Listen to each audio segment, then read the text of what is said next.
Okay, we are live. We are live. Yes, we are live. Awesome. Welcome, everyone. Let me just grab the live on my phone so I can see what happens. Is that me? All right. Awesome. Already 6 people joining the live today. Good.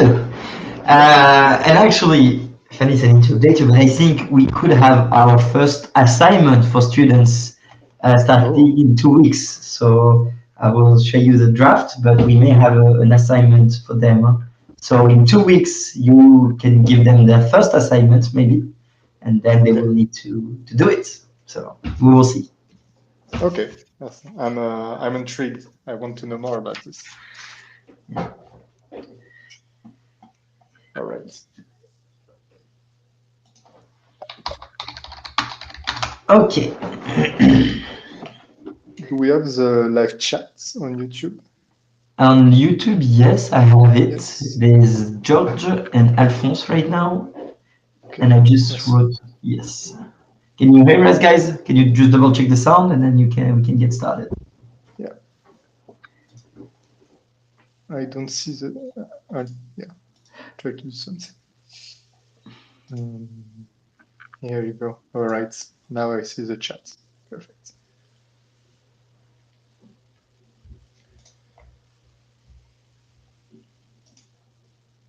All right. Sound is good. Okay. Great.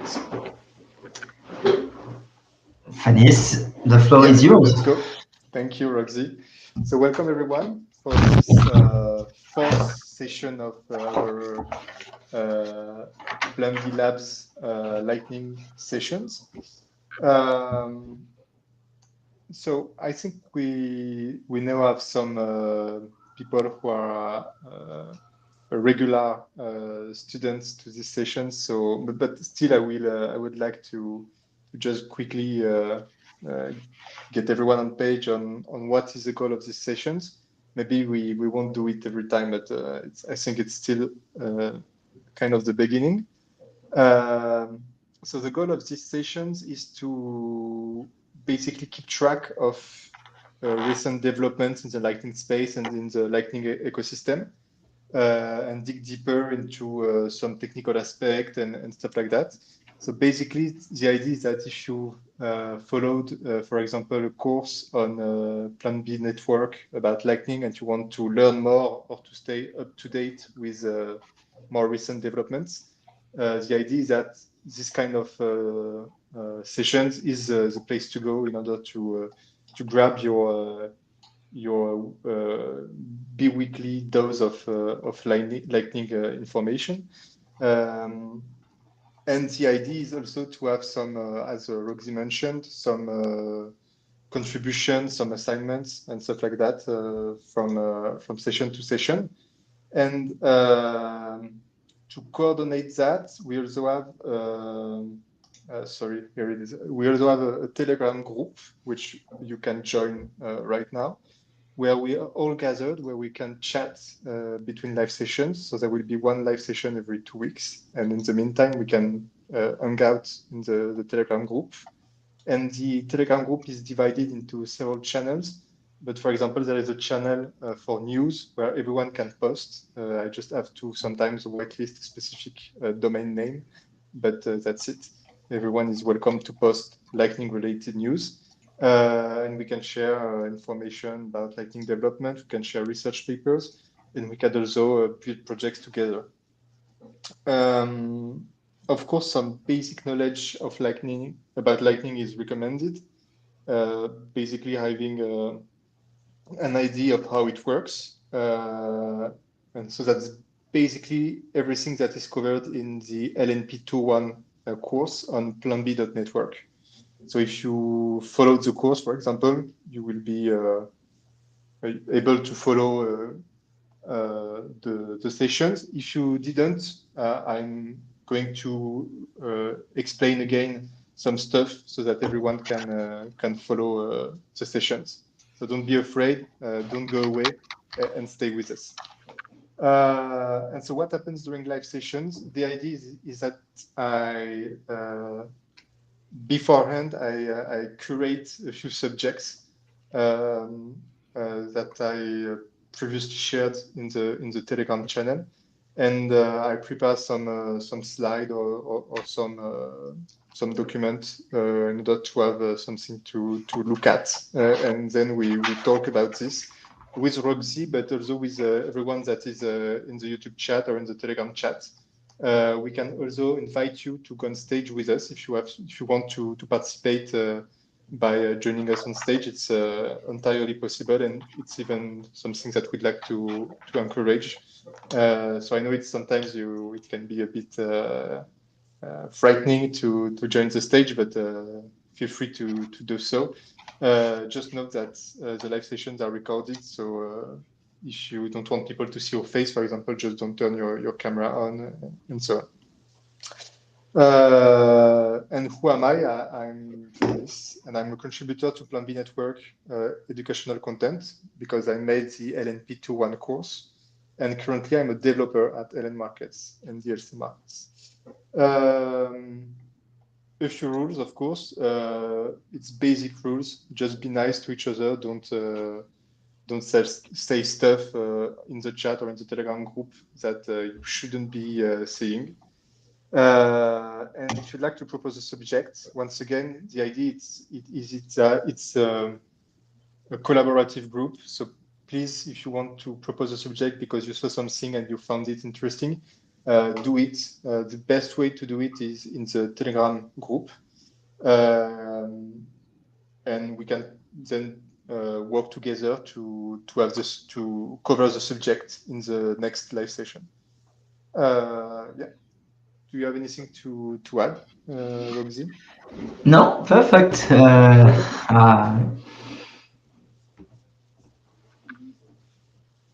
We carry on. All right. Yeah, no, you can keep it. Let's get started. Awesome. And so for today, I picked 3 subjects. So I think the last 15 days was a bit of a small 2 weeks. I didn't count a lot of really interesting stuff. Of course, there's everything, always some stuff happening, but I try to find some things that are really quite closely related to Lightning. And so I picked River's 2025 Bitcoin adoption report because there is a Lightning related section in this report that I found quite interesting. Then Matt Morehouse disclosed another vulnerability. It was last week, I think. And so we'll try to get a better understanding of what this vulnerability is. And this one is especially interesting because it was discovered independently multiple times by different Lightning implementations. So we'll cover what we can take away from that regarding the specification process, for example. And then I'd like to have a discussion about what I call gradual custody wallets, which are basically wallets that let you begin in a custodial manner when you have only small amounts, and then gradually evolve to self-custody. Because it's a subject that we briefly touched on 2 weeks ago, and I'd like to expand a bit more on this subject today. Great. So unless you have something to add, Rogzy, we can start with the 2025 report from River. Yep, let's go. Yeah, awesome.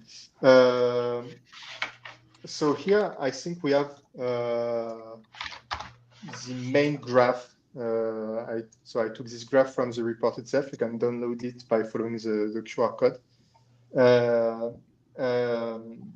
And so just to quickly explain where this data comes from, because as you may know, one of the key aspects of Lightning is that when you're doing a transaction on Lightning, it's not completely publicly available. It's not like on Bitcoin on chain where you publish a transaction on chain and everybody can see it. on Lightning, presumably only the two entities that take part in the transaction should be able to know what this transaction is. And so in order to build reports that try to estimate, for example, in this case, monthly volume on Lightning, you need to get some data from some entities. And so here for this report, River gathered data from, I think, something like a dozen companies, which together represent around 80% of the Lightning Network public capacity. And so the idea is to have a sample that is large enough, to be representative. Of course, then, and so they detail their methodology in the report, but then you have to try to assess in your data set what is some duplicates. For example, because you have two services and there is a transaction occurring between service A and going to service B, and then you shouldn't count this transaction twice because it's the same transaction. And so they explain how they account for that to finally reach these numbers. And so what we can see, what is very striking, is the evolution between August 2023 and November 2024. So it's basically 16 months. And in 16 months, so the volume transacted monthly on Lightning denoted in USD, so in US dollar, was multiplied by 3, approximately. But in the same time, the number of transactions was divided by 3. And another interesting thing is that the Bitcoin dollar price itself was multiplied by approximately 3. And so we could think that the I think it's my next slide. No, I don't have a slide. Yeah, you can see that everything considered the same basically were good, but the reality is not, is that the price increase, the volume of money is due to the price increase. At the same time, we did drop by 3 the number of transactions. Yeah, so basically there are different ways to look at it. One conclusion that we could have is the one you mentioned, is that the number of transactions was divided by 3 and the volume remains the same because the third of the transactions that remained was equal in volume when denominated in US dollar. But the only thing is that it would make the assumption that people are denominating their Lightning transaction directly in Bitcoin and not in dollar. And I'm not sure about that. So I think the price is definitely a factor here, the price increase. But another factor that could explain this trend, and it is actually the factor that River is preferring in their analysis, is that the kind of transaction that people make also evolved from typically people doing microtransactions for social media tipping, for example, on Nostr, the famous zaps. And so there is less zaps and more real transactions. Not to say that zaps aren't real, but like transactions that involve depositing or withdrawing from an exchange, for example, which have a higher value typically. And another thing is that, for example, Wallet of Satoshi was in the sample for the companies used by River. And since Wallet of Satoshi left the US due to regulatory pressure, and that I guess it was used quite a lot for very small transactions, maybe this also explains the fact that there seems to be less transactions, and maybe we've just lost a lot of small value transactions in the last year and a half. Yeah, I think another assumption is just that people don't use Lightning. The number of channels drops, people are holding Bitcoin, like there's a lot of adoption from institution, but less by the plebs and the people. I'm not saying it's that, but the trend is not necessarily going towards, hey, let's spend our Bitcoin with Lightning in the global media and Bitcoin ecosystem. So much to like, okay, how much does big company, how much ATM, how many ATM were added, how many institution parts, etc. I think both should exist and continue to grow. So it's kind of bad, in my opinion, that Lightning transactions are dropping. But yeah, I don't know. Maybe it's because, as you mentioned, weight of Satoshi is that accounting. I don't know.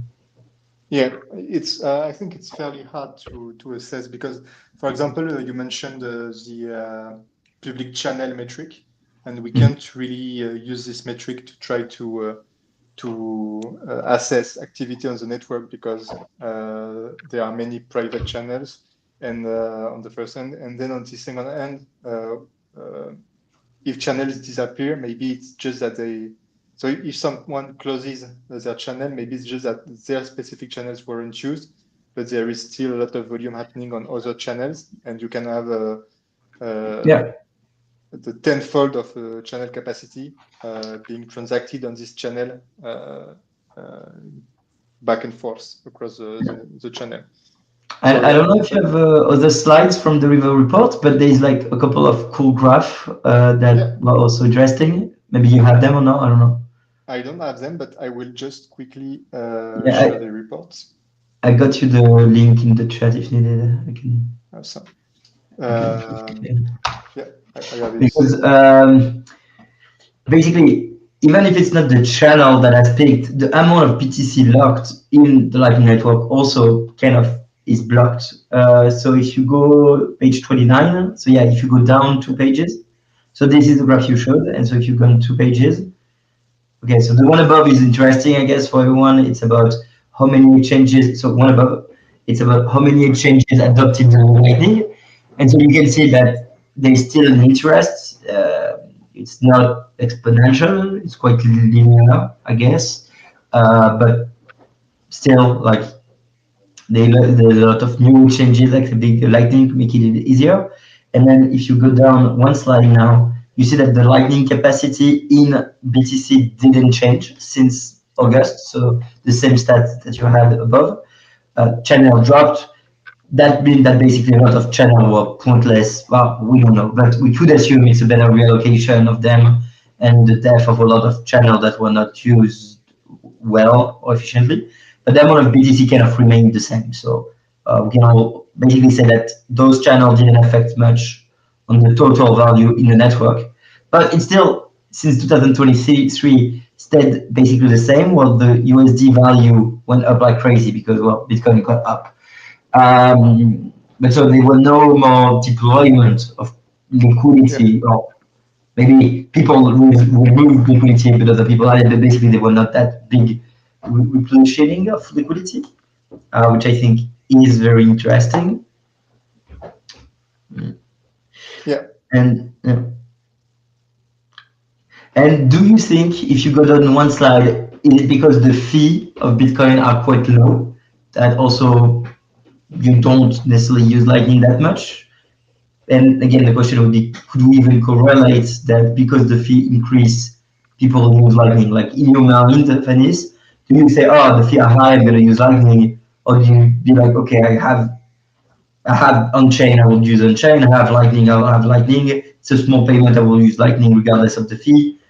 It's another question, but do you think there's a correlation between those two? Yes, but it's not clear what the correlation is because, for example, so what we can see, what is a clear trend for Bitcoin transaction fee is that it's quite volatile. There is a lot of volatility with big spikes and then periods where basically nothing happens and fees are completely flat. And currently we are in a mostly flat period during the last months, maybe. And you can see that every influencer, every company is telling people to to take this opportunity to open Lightning channels. So that's one thing, but I don't know if people actually do it.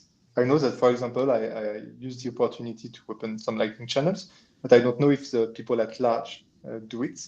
But I think that during the period where fees were quite high, we saw some development, not actually on Lightning, but maybe more on liquid integrations and swaps and stuff like that with wallet like Aqua, things Bull like Bitcoin. that. Yeah, Bull Bitcoin, for example. And I don't know if maybe, once again, this trend was, I think, quite linked to the fact that on-chain fees were quite high. And so even opening a channel was considered to be even using Lightning, since you have to open a channel, was quite costly. And so these solutions, this liquid-based solution, for example, or eCash or stuff like that, were really built in order to try to avoid paying high fees. And so maybe it also explains why Lightning volume itself seemed to decrease. Because if you, we had really two big spikes in 2024. It seems like, So I don't know.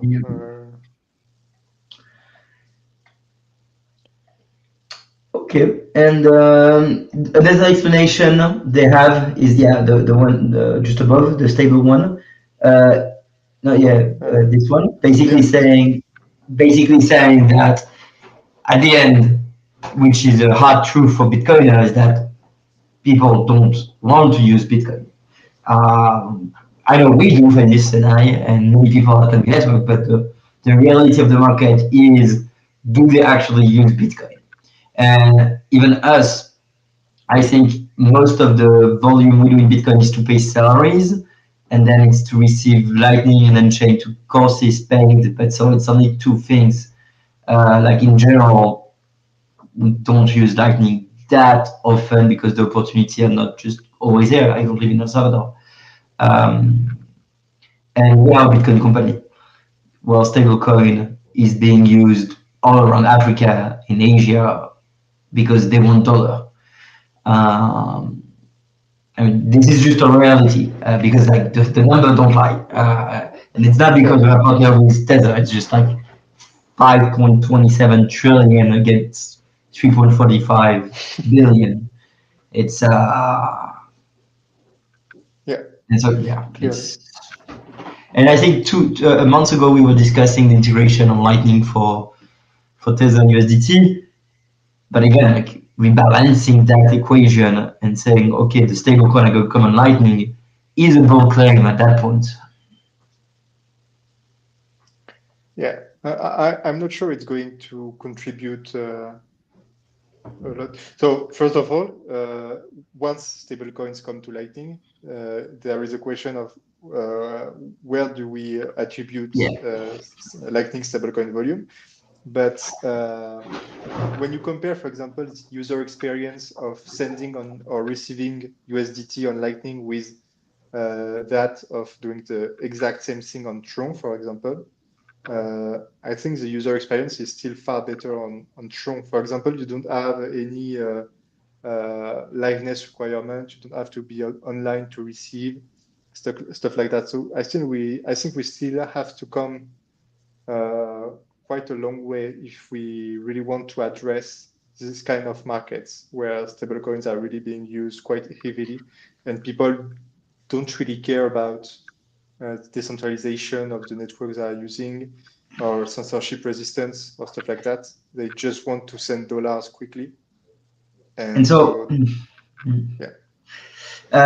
one thing that I would be thinking, and I want the students, let's call them students, to figure out is also like what is the actual volume coming from? Because Lightning, the volume is mostly still paying stuff, because when we pay salary, we pay on chain. So very few people do high amount on Lightning. So it's actually using Lightning, and probably Ellen Market being one of the very few that do trading volume. But I could argue that a large a percentage of the Lightning volume is actually real use case compared to just trading. While stablecoin, we could easily argue that a very large majority is coming from trading, and fewer percentage is coming from real life use case. Sure, that Tether would say like, yeah, we're being used around the world, which is true, but when you come to global percentage of volume, it's mostly trading, probably. Yeah. So yeah, it's also like people just don't want to trade on sats. They want to trade on US dollars. So it's not even the same market. So comparing those two could be considered not really fair in a sense. Yeah, I agree. But I think there's still a question to be asked about, for example, merchants' acceptance. I think there is still some resistance from merchants in accepting Bitcoin, whereas stable coins seems to be easier to accept because of the reduced volatility and stuff like that. So of course we all agree that Bitcoin it's better to receive Bitcoin than any kind of fiat money. But yeah, I don't know if we have some data somewhere on merchant actually accepting stablecoins payments. I guess in some countries it's quite high. For example, in countries that really where the street really uses dollars and not the local currency, I guess merchant acceptance of stablecoins should be quite high. But yeah. Yeah, I don't know if we have those stats. I do know that we've Tether helped developed a USDT plugin for BTC server, allowing USDT to be used by BTC server. So in your shop, if you would shop a BTC server, you can choose between like Lightning's, Bitcoin, and USDT. But that is mostly just Tether trying to be really friendly with Bitcoin. I think the big reality is that people just don't use BTC server, saying hard truth, and at that point, so they just use USDT. I can ask for some stats. Maybe they do have internal report. I can try to bring to the Telegram group. Yeah, that'd be great. Okay. Yeah. And so I don't know if you have anything else for the report, but in general, it's a really good report. The name is "What Driving Bitcoin Adoption in 2025." It really shows a lot of aspects from where we are on the adoption curve, what does the hash rate comes, distribution of coins, ownership of ETF, regulation, policies, and at the end also like the adoption path. They are considering that we are at 3% of adoption all the way to the bottom. I don't know if it's really like they say it's internet in 1993. They say it's social media in 2005, online banking in 96. Yeah. Is it true? Is it false? Who knows? It's one above. It's just above those graph above, and stop. Yeah. Okay. I missed it. Yeah. Yeah. I mean, it's a typical S curve. Yeah. I don't know. It's really not a. Yeah. It's not an easy. An easily answerable question because right now with everything happening, for example, in the United States and stuff like that, there is a lot of uncertainty, I think, about what is coming next. So yeah. Yep. Who knows? All right. So yeah, go read the report. Yeah, it's great. I'm going to share the QR code again so that people can check it out if they want. Let me just share my screen again. Here you go. So I'm just going to give you some time to scan the QR code if you want, and then we'll head away to our next topic. Feel free to make ask questions or make remarks in in the YouTube chat if you have any. And so now we can go to the next subject, which is a vulnerability disclosure that was made last week about a bug that was in LND, but that also affected other implementations at some point in history. And so basically, so it's another discovery by Matt Morehouse, which is a researcher in Lightning and Bitcoin, and who is doing some research currently on Lightning implementations, which explains why we are covering a lot of vulnerability disclosures by Matt Morehouse recently. And so basically this, so Matt Morehouse calls this excessive failback, and this vulnerability was basically present in all implementations, Core Lightning, Eclair, LTK, LND, at some point in time. I think the earliest ones to find it and patch it was Core Lightning, and then I think it was Eclair, then LDK, and then LND. And so we'll go back to this specific point later. But basically, this attack is related to state transitions between. So when the payment is going through the channel, and once it's settled, so transition between the moment that you're beginning a payment, the payment is in flight in the channel, and then the payment is done, and you have to be cautious during such transitions to avoid some kind of problems. And here the issue was that an attacker could steal value from the victim, from the target. So it's quite kind of a big deal. And quickly, maybe we will start by explaining the basics of how a payment goes through a Lightning channel. So if you followed the LNP2.1 course, you should be able to follow what I'm going to be presenting now. But feel free to ask questions, of course, if something isn't clear. But basically, so we find again Alice and Bob, which are our two example characters, as always. And so they share a channel, a Lightning channel. And on this channel, Alice owns 4 million sats, and Bob owns 1 million sats.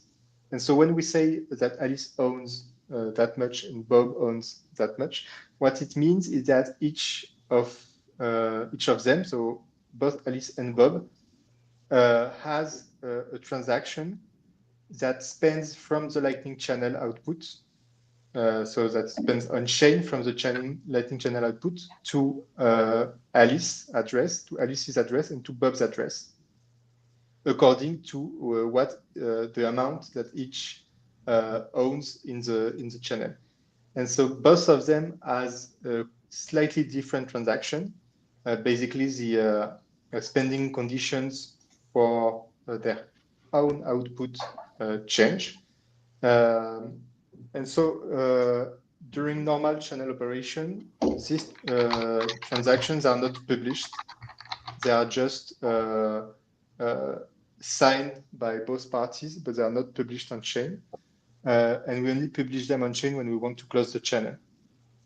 And so what we can see here is that, for example, the output of Alice in the commitment transaction of Alice can be spent either by Alice after a time lock or by Bob if they know the revocation key for the current state, which they don't know until this state is deprecated.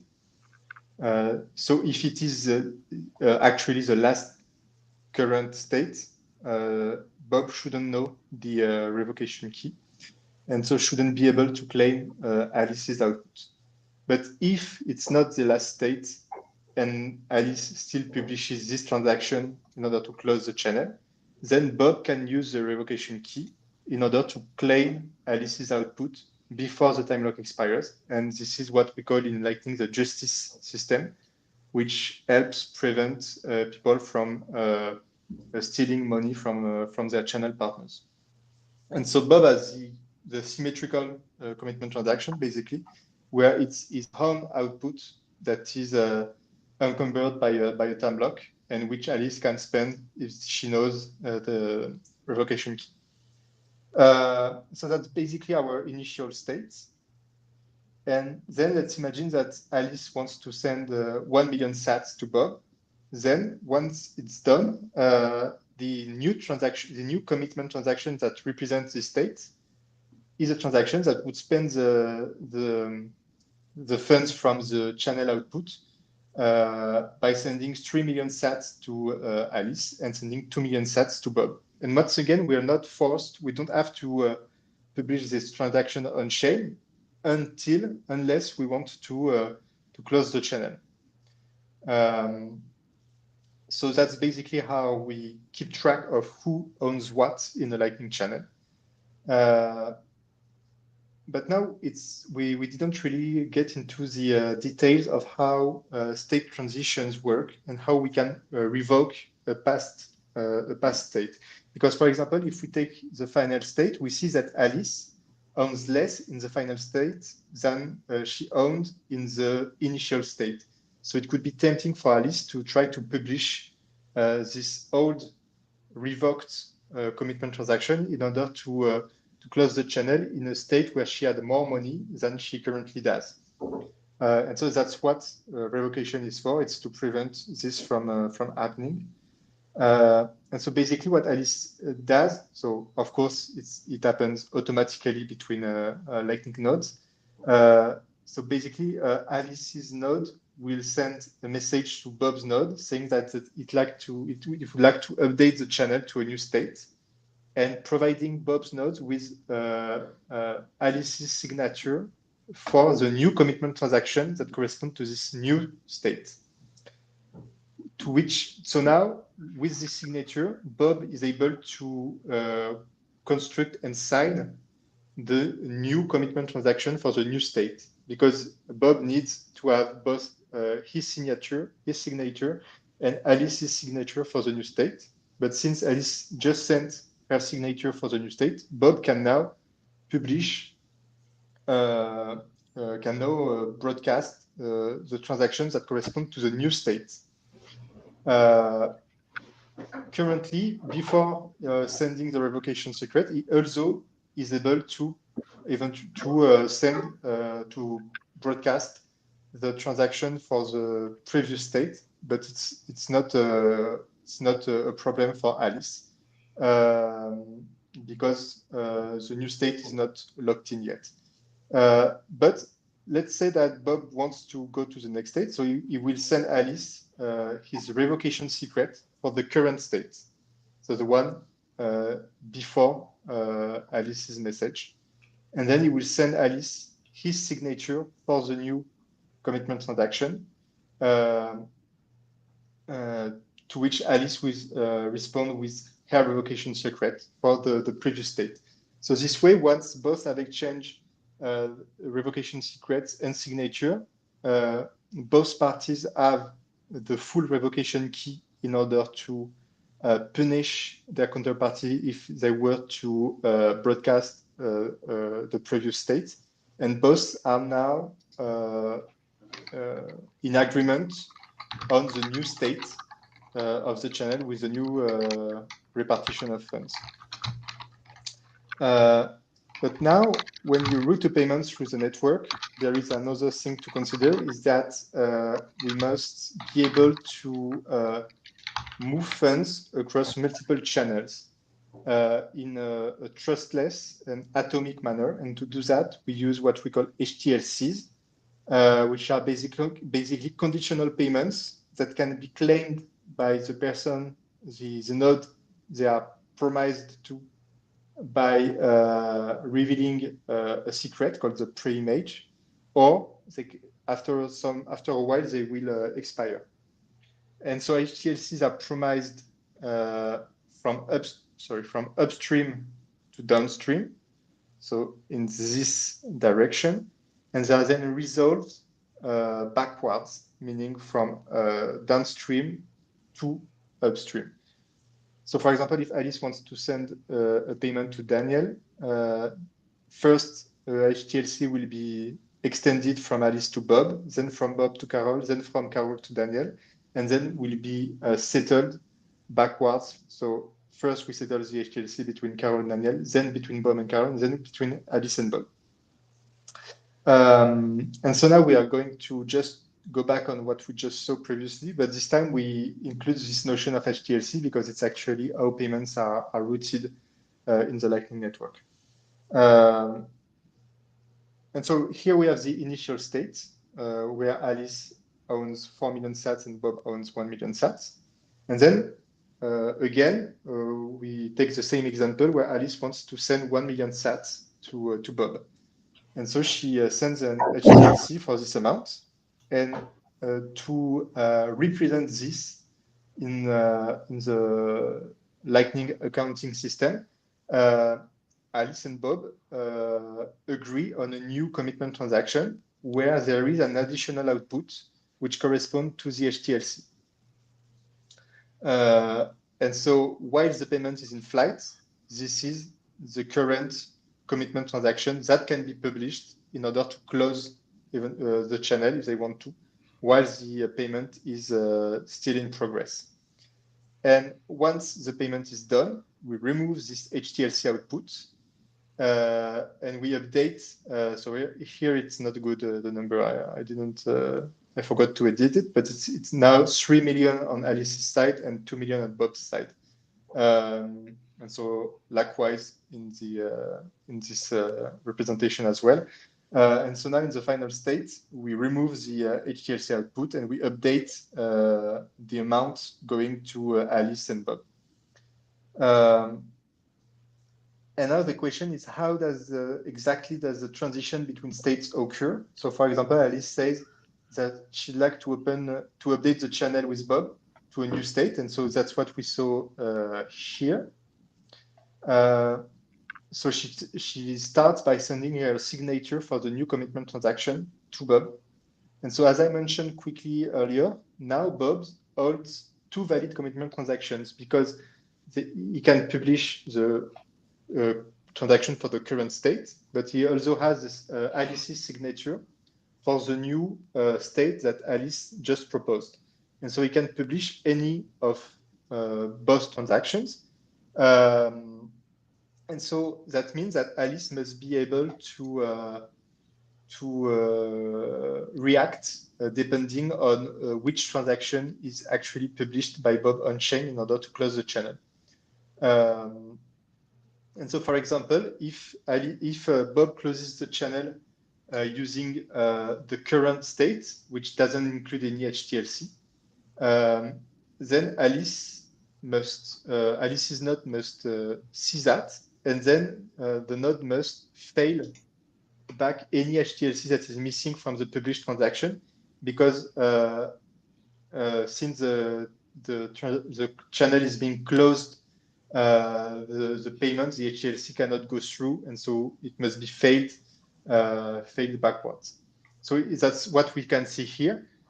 So here we take an example of routing a payment, but it could be a direct payment too. Alice extends an HTLC to Bob, so she sends her signature to Bob for a new commitment transaction that includes this HTLC. So basically, it's a commitment transaction that looks like that. So Alice sends Bob her signature for this commitment transaction because she sends her signature for Bob's commitment transaction. So that Bob is now able, by adding his own signature, to publish this transaction if she wants to. So Alice extends this HTLC to Bob by sending her signature for Bob's commitment transaction that includes this HTLC. But Bob doesn't revoke the current state. That means he doesn't send his revocation key. And instead, he publishes the corresponding commitment transaction. So for the previous state, which doesn't include the new HTLC. And so that means that the channel is closing, and Alice can see that Bob didn't include the in-progress payment in his version of the channel. And so Alice must now fail this HTLC because it cannot be settled anymore in the channel between her and Bob. So she must fail back the HTLC because it has no chance of ever being settled. And so it's and she needs to just tell the node upstream that that the payment is failing on this route. Another case is a bit different, but Alice, in this different case, Alice could extend an HTLC to Bob, so she sends her signature for the new commitment transaction with the HTLC in this transaction. This time, Bob revokes the previous state. So that's what we can see here. And Bob also sends the preimage for the HTLC to Alice. So that means Bob is claiming the HTLC from Alice. Then Alice turns to the previous node in order to claim the incoming HTLC, because now she knows the preimage. And so she's waiting on the previous node to respond. And she now, since the HTLC has been settled on this channel, she can send Bob her signature for the new commitment transaction, where the HTLC isn't present anymore, and where Bob's balance in the channel is updated to add the HTLC value to Bob's balance. And now Bob could refuse to revoke the previous state, so the one where there was an HTLC, and publish the latest state, so the one that Alice just sent the signature for, which includes, which doesn't include, sorry, the JSTLCs. And so now Alice's node sees that the published transaction misses an HTLC compared to the last state it can publish. And so she would maybe fail back the HTLC. So she doesn't fail back the HTLC because currently the node sees that it knows the preimage, but it can be tricked into actually doing this via this exploit. So in this exploit, we have two attackers that are B0 and B1, so two nodes controlled by the same entity, for example. And so B0 routes a large payment, so big HTLC, across the B0 AB1 path. And like we saw previously, it's just the same, this example, basically. B1 claims Alice's HTLC by sending Alice the preimage. Alice sends the preimage to B0 to claim her incoming HTLC, but B0 doesn't answer. Still, while waiting for B0's response, Alice's updates the channel state to reflect that now the HTLC has been settled between her and B1. And B1 then uses Alice's signature to close the channel in this last state where their balance is updated and is added with the HTLC value. Now using some attack vector, if the attacker is able to crash Alice's node, so to make Alice's node reboot, when Alice's node restarts, it would see that the commitment transaction published by B1 to close the channel doesn't include the HTLC that is present in her latest in the latest commitment transaction that Alice can broadcast, because she doesn't have the Bob signature for this new commitment transaction yet. And so she would fail back the HTLC. So that means that B1 is able to claim in its own balance the amount of the HTLC, but B0 is refunded of the amount of the HTLC. And so in the end, the attacker was able to steal the amount of the HTLC from Alice using this attack. And so if it's a big HTLC, it can be a big problem for Alice. And so the fix is quite simple. It's to just not fail back an HTLC for which the preimage is already known, because if we already know the preimage, it means that the preimage was settled downstream, and so we must not fail the payment, because else it would mean that we've lost the value of the HTLC. So the fix is just to check if we know the preimage, and if we know the preimage, we don't fail back the payment. We will eventually wait for the payment to if B0 does never respond. We just we just publish, we just close the channel with B0 before the time lock expires in order to be able to claim it on chain. But we must not fail back the HTLC. And so what is funny is that, I don't know if it's funny, but what is to be noted, and I just go to the web browser to share this, because I have Matt's actual report. Here you go. All right, what we can see here, so it's here you can see Matt Morehouse's report on the matter. So it's basically what I just described. And so, yes, I didn't mention it, but basically the issue was fixed in LND 0.18.0. So if you are below this version, you must update quickly because it's you're vulnerable to this exploit. But it was released, let's say, in June 2024. So now it has been more than a lot more actually than 6 months. It's been something like 8 months, I guess. So I think here the public disclosure was the timing was great. Basically, everyone should be up to date now, I think. But if you're not, please update your node as soon as possible. And so what Matt notes is that all Lightning implementations have independently discovered and handled the corner case, so this specific issue. CLN, so Core Lightning, added a preimage check to the failback logic in 2018. Eclair added this in 2023. LTK in 2023.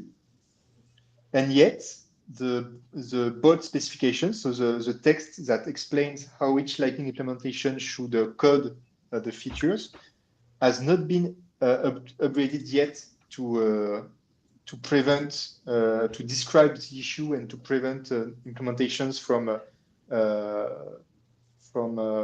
having this kind of vulnerability. And actually, if you read the specification, it actually says that for any committed HTLC that does not have an output in the commitment transaction, the node must fail the corresponding incoming HTLC if any. So the specification actually tells implementations to do exactly what LND did. So here it seems like that it's a specification problem as well, because the specification didn't cover this edge case, and it explains why all implementations were at some point vulnerable to this kind of attack. And so luckily, Matt opened the pull request last week, and it was actually, it's really, it's direct.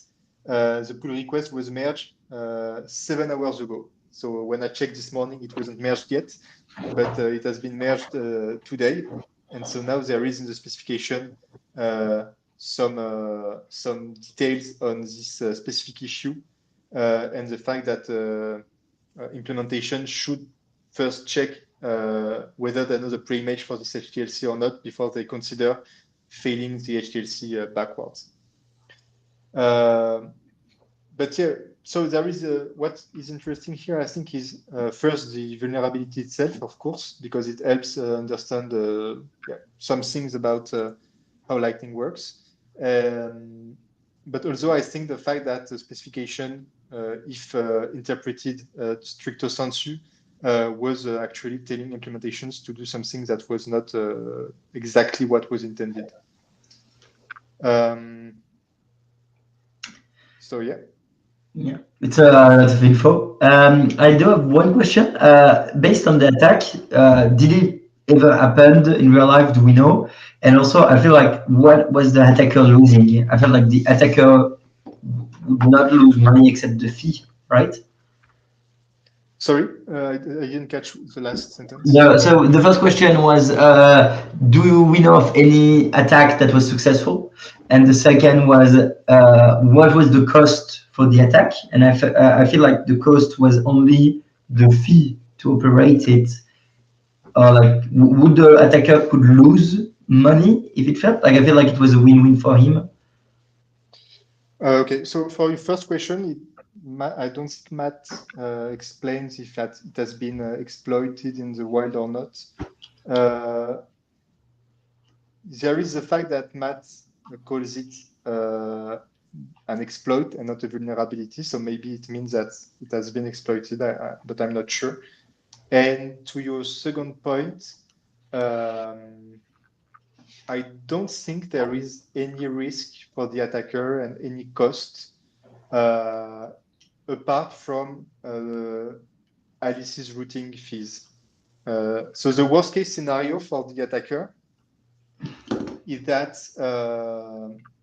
so because the attack begins after B1 has claimed the HTLC. Mm-hmm. So they already have claimed the amount of the payment. And the worst case scenario is that Alice doesn't fail back the HTLC because she shouldn't, because it has already been settled here. And she doesn't fail back the HTLC, and instead she closes the channel in order to claim the HTLC on chain. And so in this case, she would be able to claim the HTLC, which contains her transaction fees. And so in this worst case scenario, the attacker loses the routing fees of Alice, just as if they were routing a payment, and they lose the channel as well. So there is cost of reopening a channel and stuff like that. But now, if they know that Alice is running a version that is vulnerable to this attack, and they know because Lightning nodes exchange information about their respective versions, I think. So then there isn't really a risk in doing this attack. All right. But yeah, great question. I don't know if there is any question regarding this attack in the chat. I don't think I see any. No, the chat is quiet. Yeah. Well, as always, one day we will manage to get them moving. Yeah. Assignment, reward, obligation. Keep it quiet for now because it's the beginning and we're trying things, but it will not always be that quiet little chat. Awesome. Do you have anything else to add on this topic? Or maybe we can go No. Yeah. No. The only thing would be to follow up what you said, that at the end, why did it took a year and a half after not a year and a half, but like every implementation discovered it, fixed it, and then only he had to do that so like it's fixed. My question would be, do the implementation talk, like I know they talk between each other, but like why did they not all say to each other, hey, like we are fixing it, fix it too? And if they don't talk, then after they all fixed it, why was it not obvious to say, okay, let's change the GitHub? Why is it not obvious to change the vault? Like if there's something in Bitcoin Core, there's the core dev meeting, there's a lot of people checking.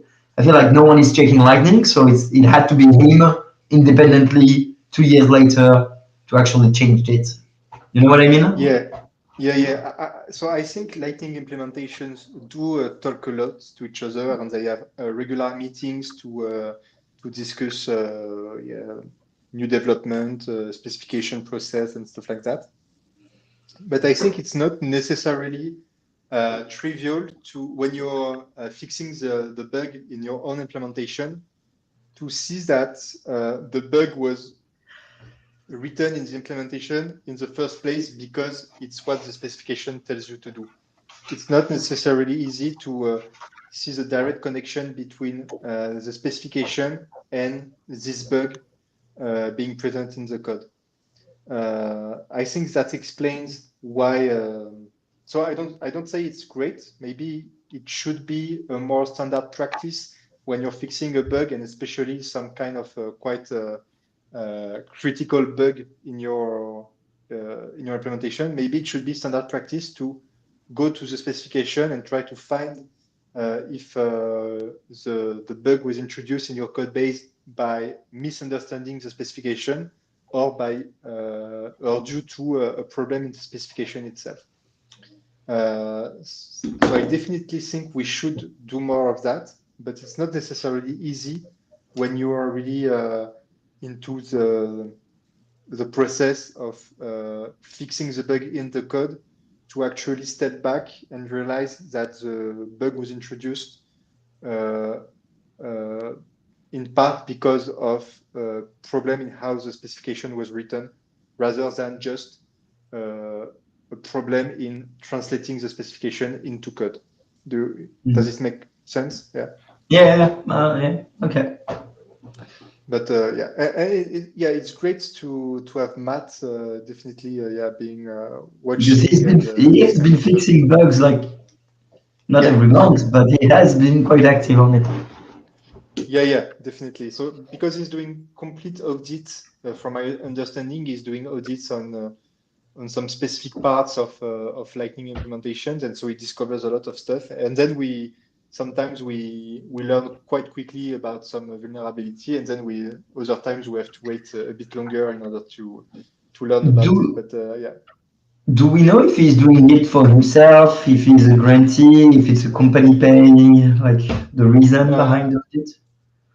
I think he's a Spiral grantee, but I'm not so sure. Yeah, he's an OpenSats grantee. Yeah. Okay. So OpenSats extending long-term support for Matt Morehouse. And so they quote past contributions. So, for example, yes, he's responsible disclosure for the fake channel, DOS vector, griefing attacks. So lots of stuff. So yeah, there is at least this long-term support grant from OpenSats. And he explains here that, he discovered this vulnerability during an audit of LND's contract court package, which handled on-chain resolution of forced closures. So it's funny because it wasn't discovered necessarily while looking for state transition vulnerability, but more for forced closures handling. And I guess he discovered this accidentally while exploring this package. All right. Great, awesome. So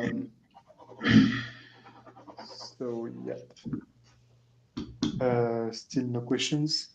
Learning in silence. Nice. Yeah. But feel free once again to ask question, and I think Rogzy has something cooking for more interactions, and I also have some ideas which we can discuss maybe after this part. And here it's more of the next topic is more of a discussion. So maybe feel free to step in to participate. So that's an open call to everyone. Because I mentioned not last week, but 2 weeks ago, that I would love to see a wallet having some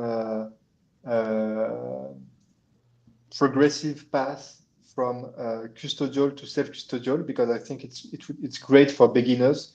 Because when you start with 1,000 sats, for example, it's impossible to just open a channel, a Lightning channel directly.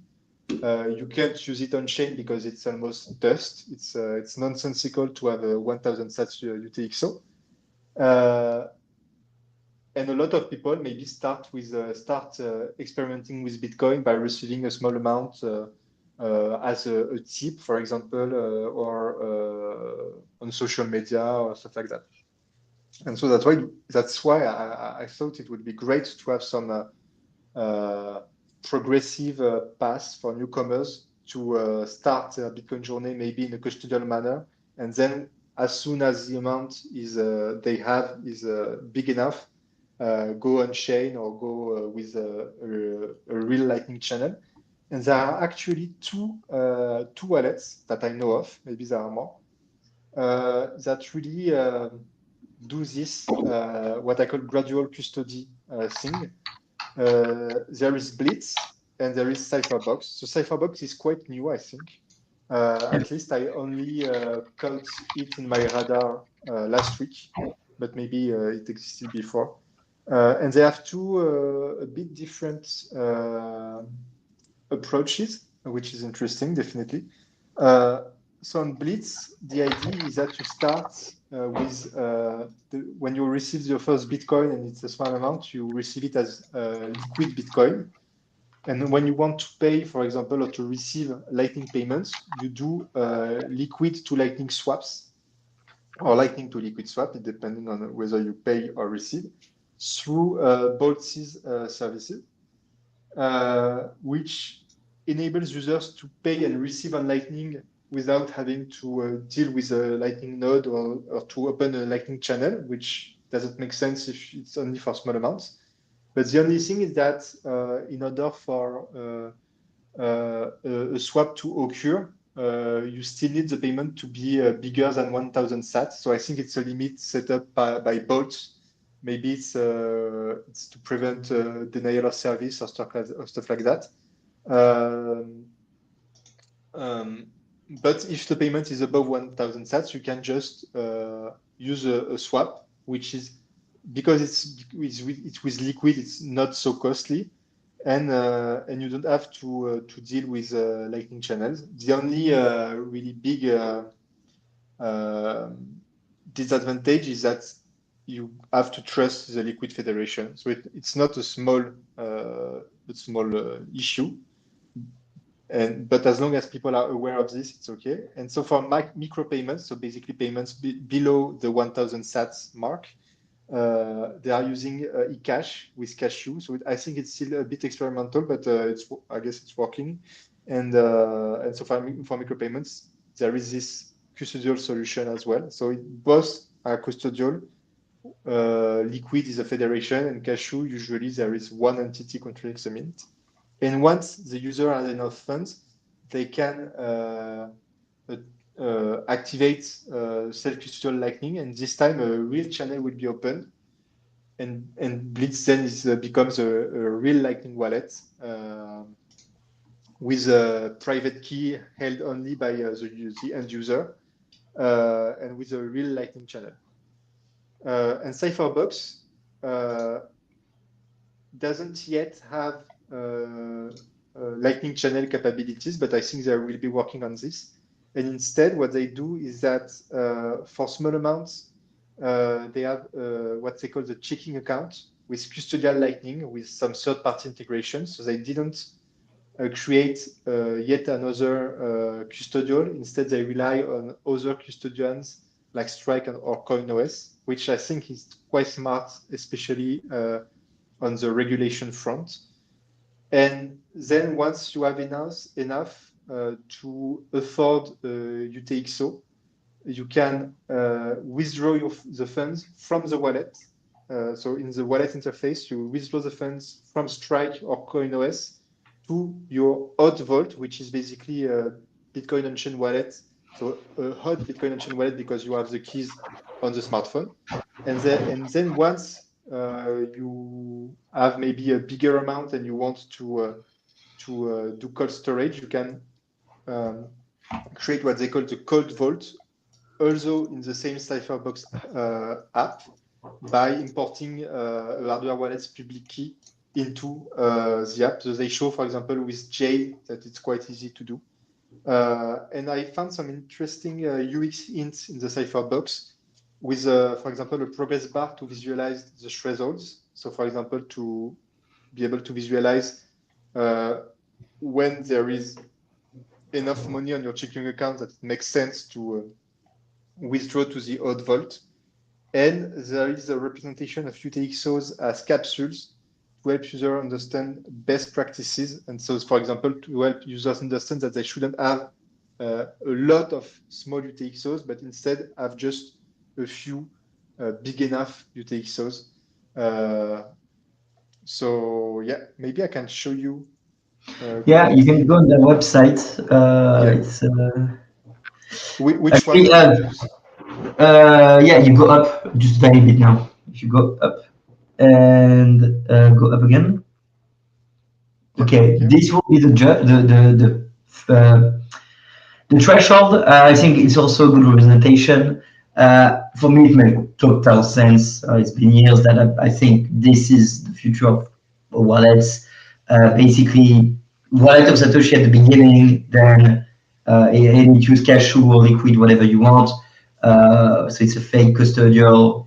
We could argue it's fake Bitcoin, but at some point up, you open a channel for you, Phoenix style, and then when you get to a certain amount, it moves automatically to a hot wallet because you kind of have the overload, and then they give you the option to write the 24 words or 12, and then later you get another improvement upgrade, and they say, okay, connect to another wallet with like a button to buy one, and then you receive it in the tutorial.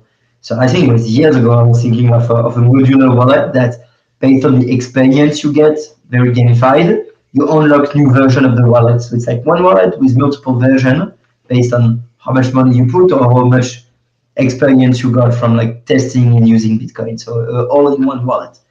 Never really happened, and I never built it. But I think this is the closest we get to really see that Yeah. improvement things.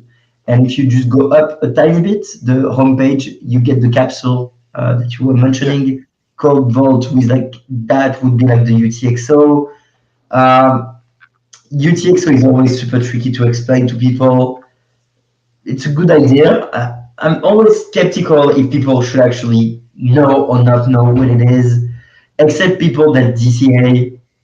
Like the only reason you have a shit ton of UTXO is because you DCA or because you use it a lot and you never spend, so you always receive quite a lot as a merchant. But in that case, like the merchant should have a tool that will automatize the consolidation every day if there is a certain amount of UTXO, so it's like easier for the accounting.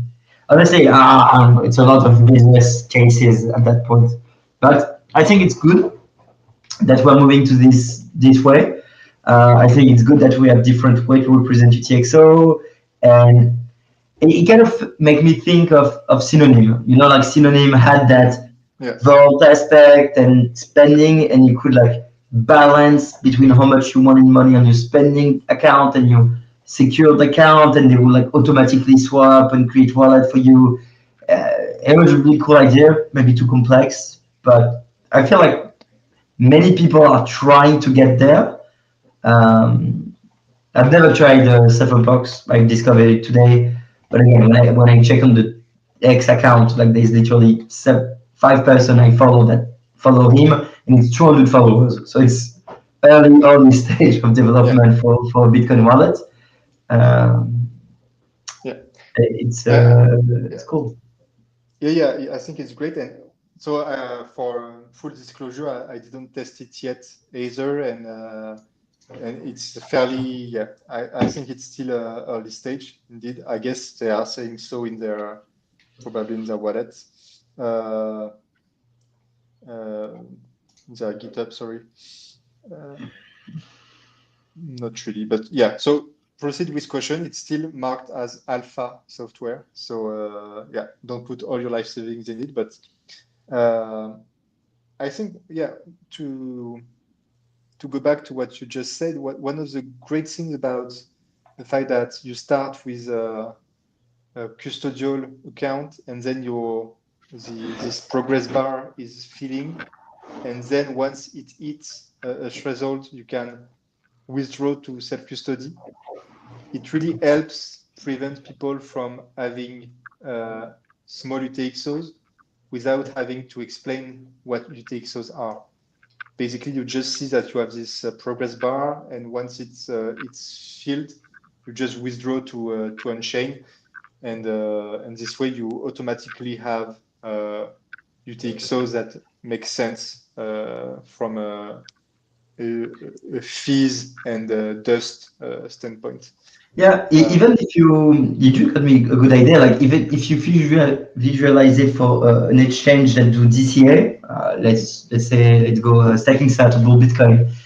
Basically, they would like the user will see every week his balance going up, and then the end of the month automatically would be like overload, and he press like secure. It's just like one bar that is getting up as every time they stack sats, and then it's like secure, and there's a cute animation, and up one peel of UTXO on the cold storage is created. And then basically you have the next peel that is empty, and you have like 5 peel, exactly like the image.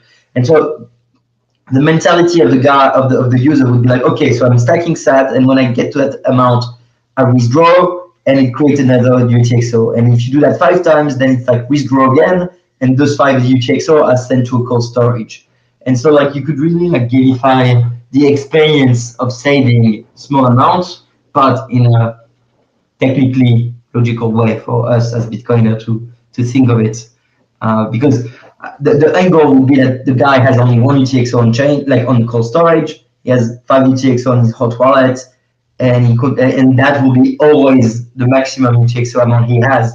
Well, he will have 2 UTXO.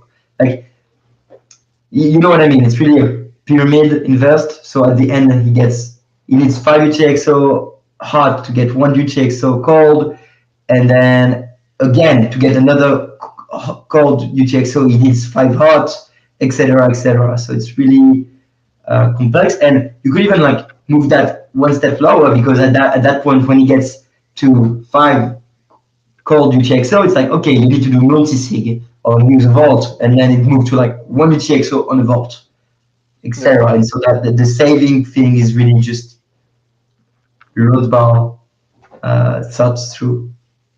Really weird, but interesting idea. Yeah.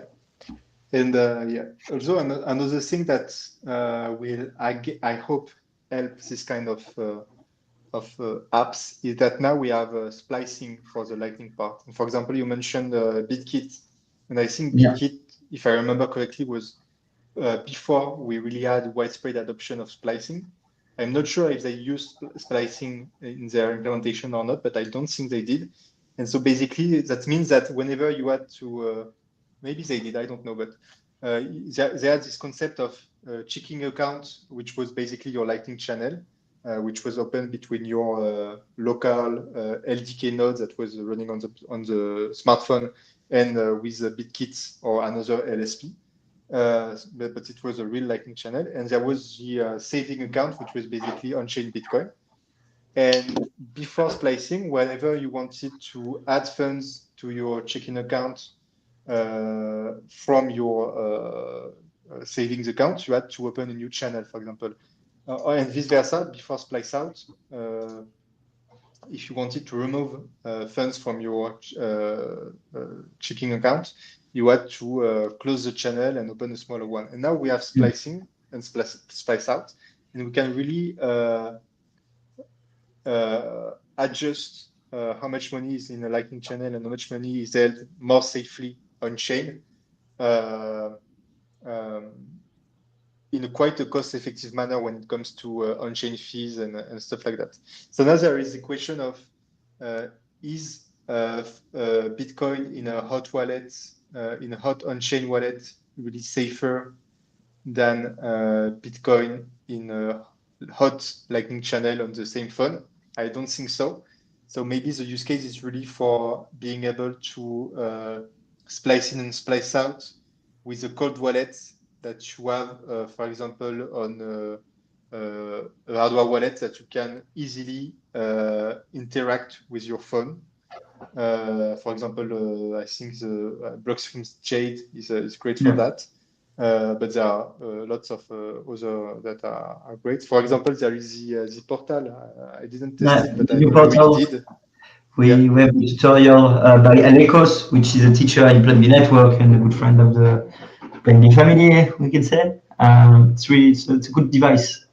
Yeah, seems so, yeah.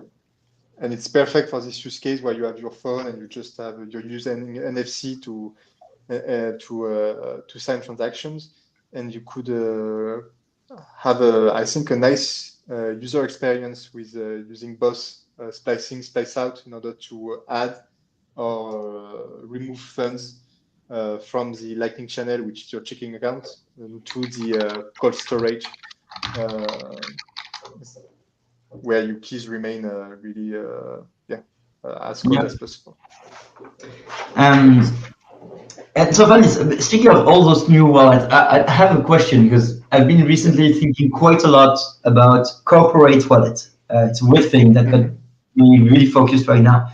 Like, I just finished my accounting, which was really Bitcoin heavy and Lightning heavy, and I was like, there's no tool to easily mix accounting and Bitcoin for a company, so not for the user. And I feel like every single new wallet that I see, including this one, is for the end user, and it's never for the companies. Well, we have like Revolt that tried to do something like fully focused company, but it never took off. And now that we see with the report that a lot of big companies are starting to acquire Bitcoin. And so I'm wondering, like, do you know and of a good corporate wallet, which is not Sparrow, because Sparrow is amazing, but it's like it's really geeky, so you cannot give it to their content. And also, like, if you had to include Lightning in that, because it's still a Lightning class, how would you put Lightning into a corporate wallet? Because I will think like it's kind of what you said. You create through LNBits maybe a wallet for each employee with a balance, but it has to be managed with like one central node of liquidity. So you need one central liquidity management system that allows spend from all employees, which have a different balance. And so I'm just curious, like, has anyone actually built that? Honestly, I don't know. I know that, for example, if you're using BTC Pay, you can export financial data, so accounting data, but I don't know how good it is right now. For LNBits, I don't know either, but what you're referring to is basically having sub accounts on an existing Lightning node. So you have one big Lightning node with a few channels, and then you have accounts on top of this node that have a specific balance they are allowed to spend. I would guess that there is some way to export this, but now the question is how easy it is for your accountant to use this data. I think there is work to do. I think we're not there yet. But what is funny is that when you look at it, Lightning is basically an accounting protocol where you just you're always doing some accounting on who owns how much inside the channel, and it's cryptographically signed accounting, because each time there is an update, as we saw earlier, you commit to this update by providing a signature.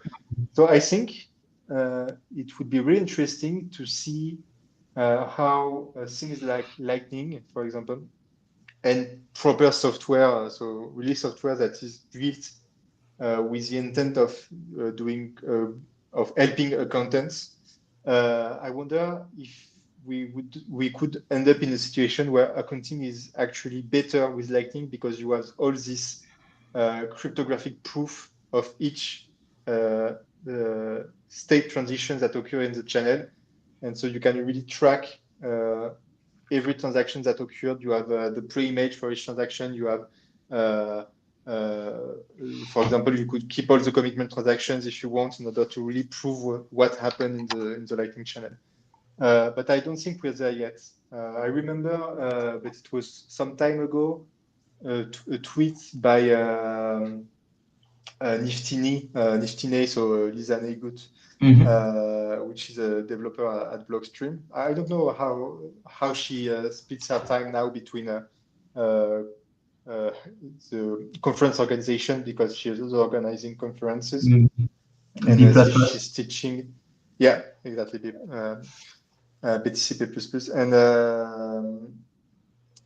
and her work at Blockstream. But I remember a tweet from her saying that she wanted to work on an accounting plugin for Core Lightning because she really felt it was a missing piece in the puzzle. But I don't know where we're at right now, and I don't know if really because I think the market is still small and it's a bit of a chicken and egg problem for someone to really devolve some time building enterprise grade accounting software. Maybe it seems a bit like not a priority right now because there aren't so much companies that do so much volume that it really mandates having proper accounting. But yeah, it's a chicken and egg problem because I guess a lot of companies are maybe turned away from Lightning because their accountant tells them that it's a nightmare and they don't want to touch this. Yeah. Okay. To explore, one of the students create a startup. Yeah, we need that. Exactly. This could be a fun project or even maybe an open source. We could begin with some open source tools, maybe for LND, maybe a Core Lightning plugin, I don't know, which would help for accounting. It would be, I think, a fun project, actually. Keep it in mind. Okay. Do you have the news, Fanis? No, I'm done with the news, I think. Yeah, it's the end. So we'll take questions in back. Let me just quickly go back to the Telegram QR code. This way people can... So please feel free, join it, please. Yeah. Okay. Now I don't have a question for me. I think it was cool. Good topic. I think the report is really cool and the trend is fun. No, okay, it doesn't work. I was gonna ask if the fact that people use liquid now for small amounts, like Aqua and Blue Bitcoin, affect the amount of transaction we saw from the report. But first of all, Aqua and Blue Bitcoin are so small that no. And also, there is still a transaction to get in and out through a swap. Yeah. But it is a small percentage because they close only from time to time.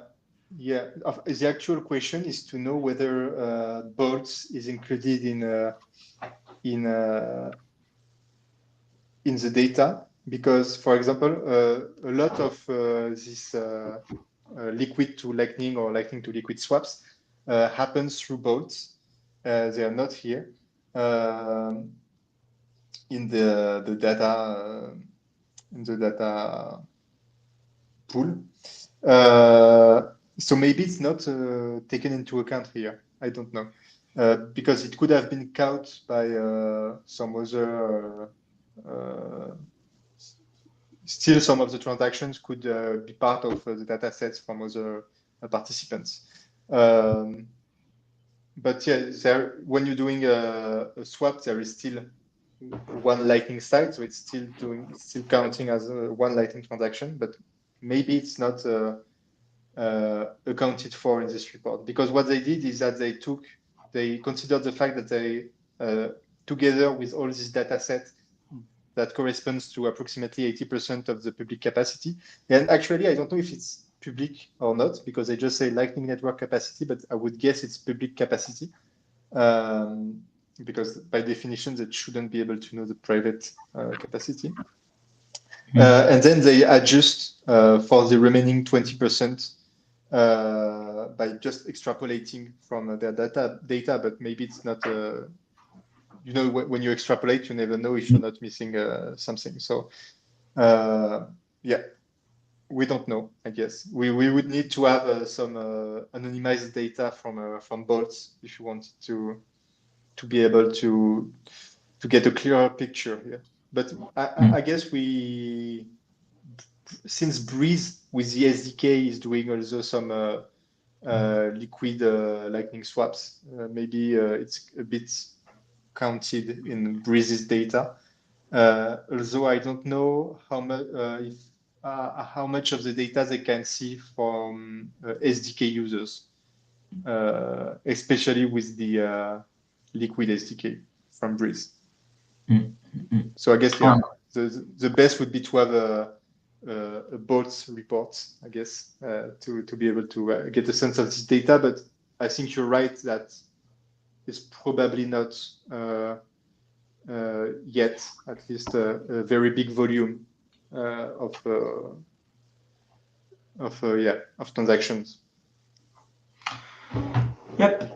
Okay, guys, do you have any question? Even though I know you're all silent, again, that will change. If not, Fanis, thank you for the time. Exactly an hour 30, and we're good on timing. Yeah. And let's do the next one in 2 weeks. And yeah, we'll try to manage something in DM, but I think I have a cool. We do have something that could spice up just a tiny bit the system as of now. Awesome. Yeah, can't wait to. Marius, thanks for being here. Fanis, I'll let you have the last word and close it. Thanks a lot, Rogzy, for joining me today. Thank you to everyone who joined the live on YouTube. So I hope it was interesting. Sorry, I hope it was interesting. Feel free to join. I'm repeating again the Telegram group. We will try to make it also more live than it is currently in the coming days. And feel free to ask questions, to post links there. So yeah, that's basically it. See you in 2 weeks. We will also probably try to have some guests, for example, from Lightning companies or from even Lightning implementations in some sessions. So maybe have some kind of alternance between sessions where we really dive into news and technical subjects and sessions where we have guests with which we can discuss, for example, operations, how it is to operate Lightning Node as a company, stuff like that, to delve really into specific topics.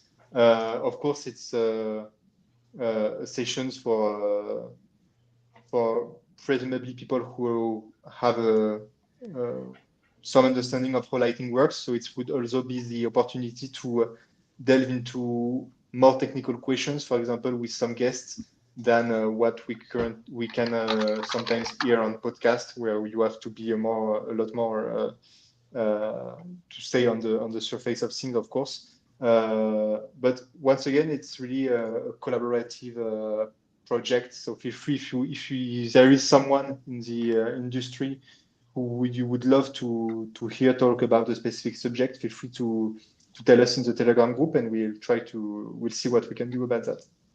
But I already have some ideas of cool guests. We just have to see if we can make it work. So yeah, without further ado, thanks again everyone for joining us. Thanks, Rogzy, and see you in the Telegram chat. And see you also in 2 weeks for the next live sessions. Bye-bye. Fromage. End stream. Okay. I don't know when I'm supposed to end it. End it on your side, and then I can end it on YouTube. Yeah. End stream.